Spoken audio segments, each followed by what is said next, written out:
Hi everybody, it's Haley here. I know I haven't made a YouTube video in a long time. I've been really busy. I finally got settled down in my new place. It's been about a few months.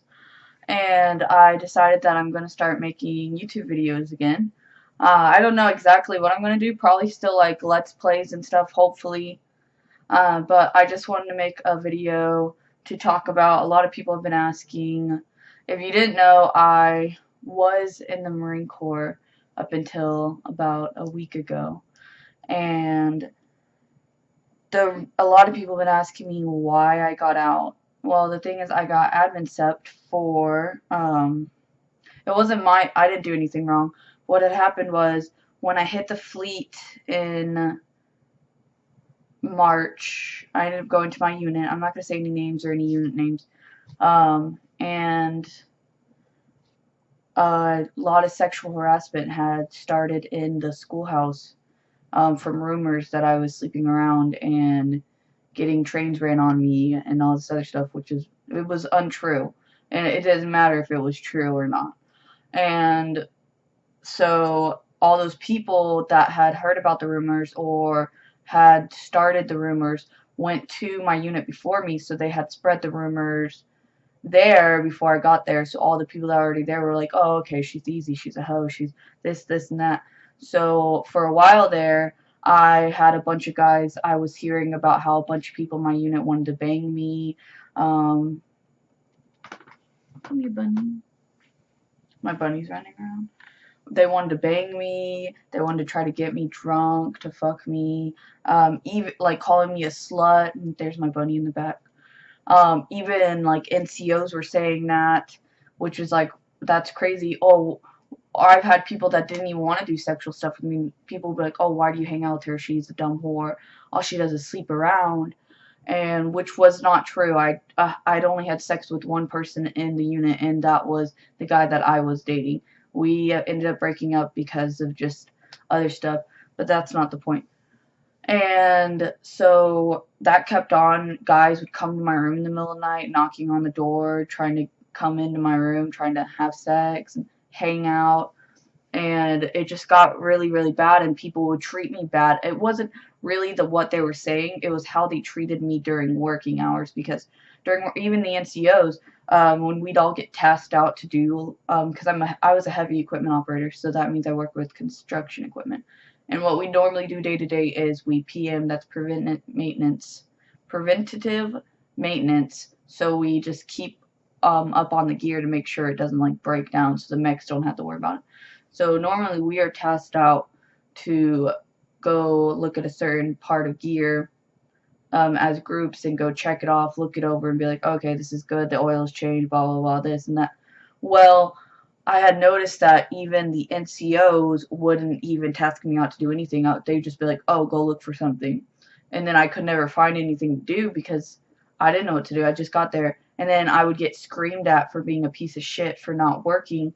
But in reality, no one had tasked me out to do anything, and no one wanted to help me. They all just thought that, I kind of got the feeling that they thought, oh, she's just a useless whore, she could just do whatever.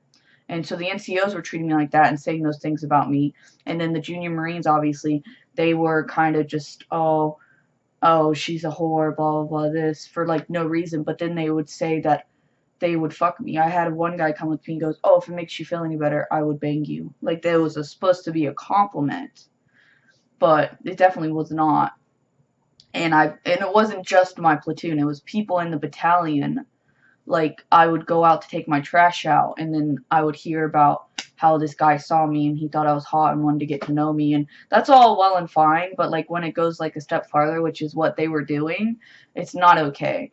And so I ended up I didn't really trust because I was an operator, so I didn't trust, there was mechs and operators. I didn't really trust the operator NCOs, and I had a really good NCO on the mech side that I like confided with too, to be exact. And so I was talking to them about it, and um, what happened was I ended up going to the EO, that's a equal opportunity rep, and talking to her about it, and because nothing was getting done. Like, my command was not taking me seriously. Like, I've had a bunch of people go, oh, well, you're a female, it's in the Marine Corps, like there's a bunch of males, like you're gonna have to deal with it. Like they were like normalizing this harassment, and I'm just like, this is not okay. Like I don't care what you think is normal. This is what's going on is not okay. I didn't join the Marine Corps to be harassed. Okay? I didn't go through boot camp like everyone else to deal with this.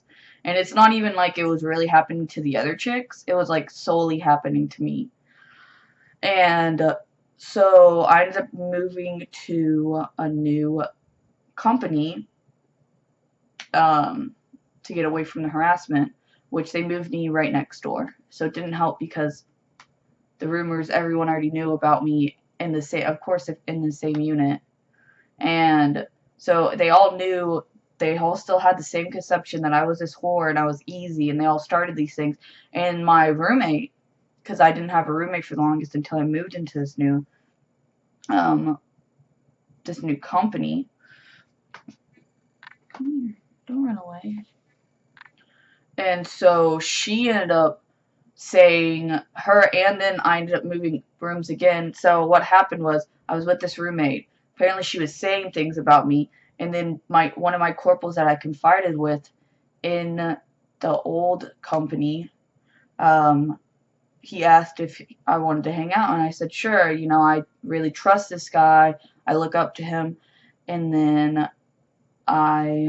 we hung out, and he sexually assaulted me, and I didn't talk about it because I still looked up to him, and I didn't want to get him in trouble, and I felt bad, and I blamed myself for it. But then I went on leave for my birthday, and when I came back, I just was thinking about it, and then I finally decided to report it. And it was really hard because I didn't want people to find out and judge me for it. And so I ended up moving rooms because of my staff sergeant didn't want me being in the room where the assault happened, so they moved me next door. And then my roommate there said that I was keeping the door unlocked, inviting guys in while she was sleeping, laying there with the blinds open, naked, so people could see me on purpose, and just all these things. The sergeant major had to get involved, and I was like, this is very untrue. I've never invited anyone into my room. The only time a male has ever been in my room was to step in and look at my video games. I was like, yeah, here's my video games. This is what I play. And it was a dude that they hung out with frequently that they would invite into their rooms themselves. And I was just being accused of all these horrible things. And so I finally, I went with my unrestricted report, and then they promised me that they were going to move me. I wanted to go to a new station but stay in North Carolina, so I either had I had two other options. I could go to the air stations. So what had happened was they lied to me, and they ended up moving me down the street to a new unit, literally still on the same street as the guy that assaulted me. So obviously people had heard about the rumors, so they started up there again. And since my working space was so close to the guy that assaulted me, the sergeant major of this new unit got involved, and even the general got involved and moved me to the company office, which was further down the street. Well, it was all well and good at first, but then the people in my office, they weren't harassing me necessarily. I wouldn't say sexually, but like they would like make jokes about my anxiety and just treat me like shit. And I get it, oh, I'm a Marine, I shouldn't be so sensitive.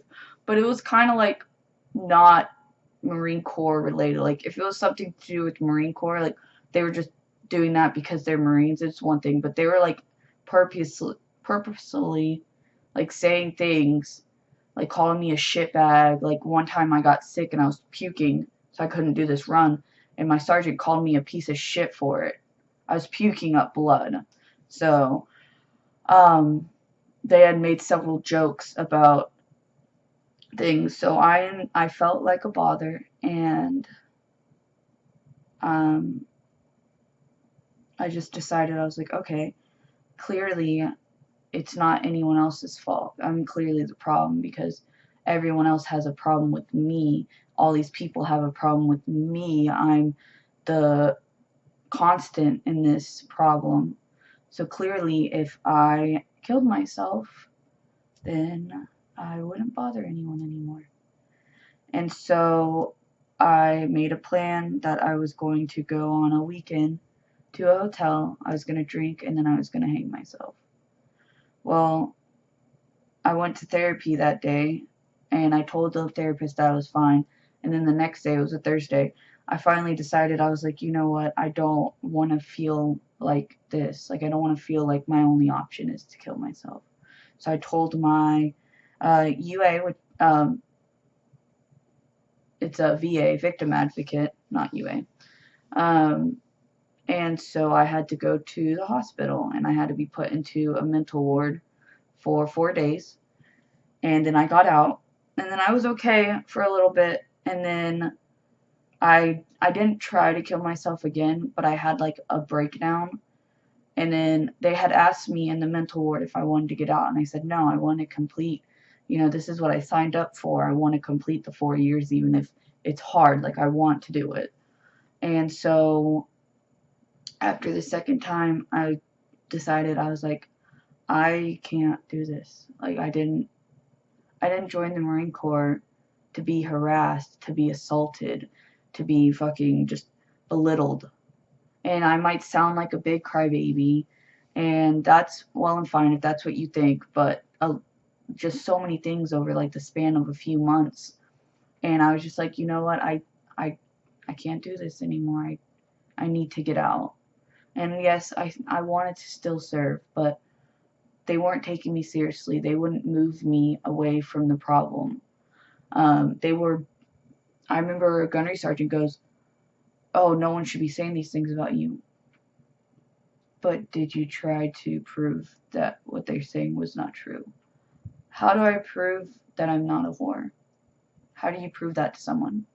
If someone says, oh, well, you're dirty, you can be like, oh, well, here's my clean room to prove I'm not dirty. How do you prove you're not a whore? You could be a virgin and people would still call you a whore. How do I disprove that? So I was basically being blamed for what these people were saying about me, and just I was not being taken seriously. Well, the guy ended up admitting that he did do it, and they sort of took me a little more serious. But then I was supposed to be TAD to another base, and then they tried to NJP me over something I never did, just to keep me there. And at that point, I was just like, you guys don't care. Like, and I'm not saying the Marine Corps doesn't care. I love the Marine Corps. I just happen to have bad leadership. That's just very unfortunate. I think the military, if you serve, that's great. I'm sorry that I couldn't finish serving. But then I ended up getting admin SEP under honorable conditions, so I still have access and stuff. But I just wanted to let everyone know that's why I'm not in the Marine Corps. And if you didn't know, I was in. Now you do. But it's unfortunate, and hopefully maybe one day I can rejoin, maybe a different service. I don't think the Marine Corps is for everyone. Clearly, if it was, everyone would be joining. I just don't think it was the right service for me, but I'm nonetheless glad that I did join, even if it wasn't the best of outcomes. But I just want to say thank you guys for listening, and I hope you guys have a good day. Bye.